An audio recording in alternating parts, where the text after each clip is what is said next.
With the release of CS2, I've noticed a lot of new players not understanding how to play pistol round, so I thought I'd give a few tips on how to up your performance and win more games.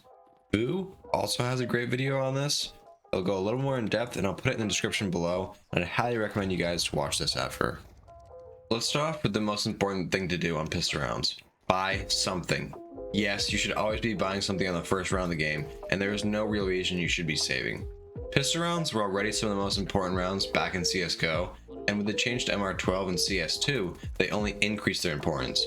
Buying armor, utility, or a kit drastically improves your odds of winning. So, what should you buy? Well, for the vast majority of the player base, buying armor is the best thing to do.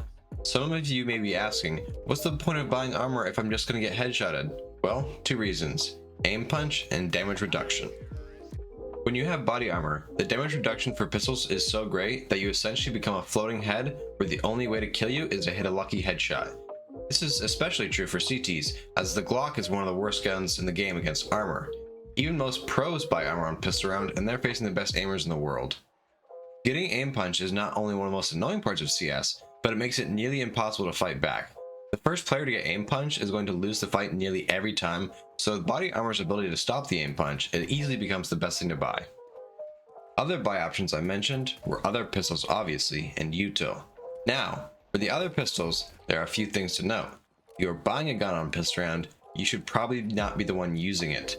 The aim punch will often make these guns too difficult to use, so it makes sense to drop it to a player that has a higher survivability. In pro play, you see the IGL buy a pistol and util, drop the gun to their star player, then throw support flashes and smokes and hope they frag out.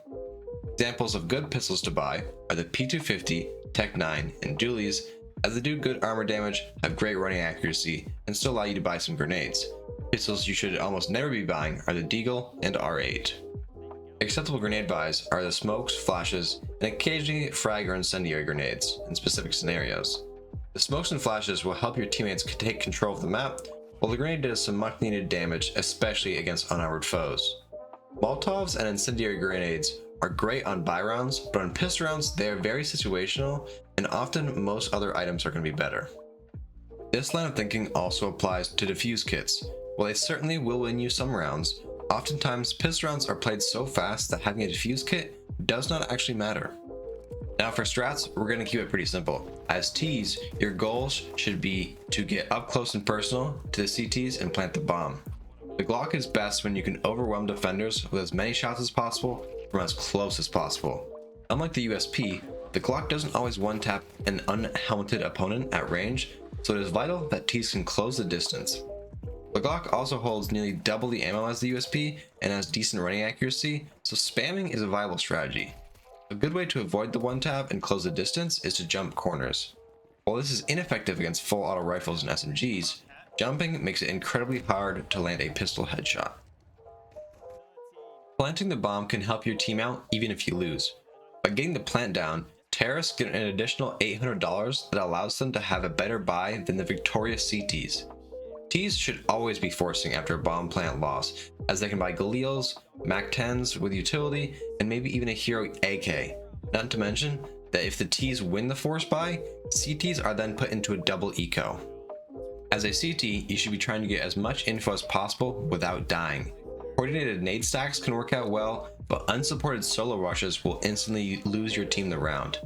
As a CT, it is important to take long-range fights where you can safely one-tap outside of the Glock's effective range, then fall back and regroup with your team.